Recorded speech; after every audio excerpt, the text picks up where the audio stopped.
Kau saudaraku, sekarang kau tidak ceramah, tapi kau sekarang jadi bisnismen. Ini taman pesantren nih Ustaz Somad. Apa bisnisnya sekarang? Tanam kurma. Apa? Tanam kurma di Aceh? Ya.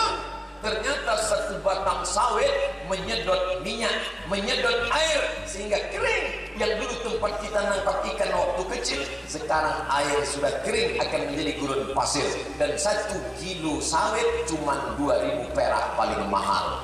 Sementara satu batang kurma kau tanam, 1 kilonya kalau kurma ajwa sampai 80 rial, lebih kurang 250.000 1 kilo. Maka sebatang kurma lebih untung daripada 1 hektar sawit.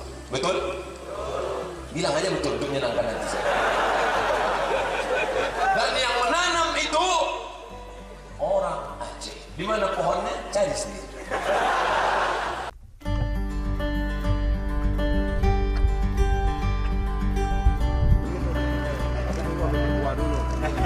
Sampai nanti kita suruh orang kemari belum berpuan ya. Kelas.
Dia tidak perlu pergi ke Inggris.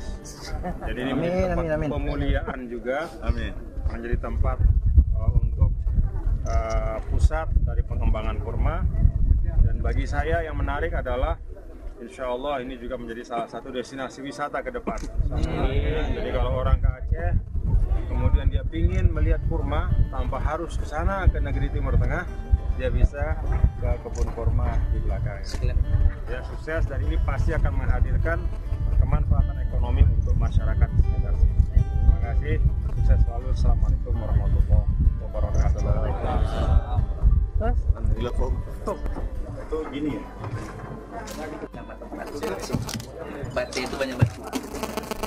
Berbatu. Berbatu. Berbatu bahasa Aceh. Pakai apa sih tanda-tandanya? Pakai apa? Bapaknya. Wallah ya, tidak. Fadil. Kolam. Soya. Kolam. Dakiko. Isbir. Oh.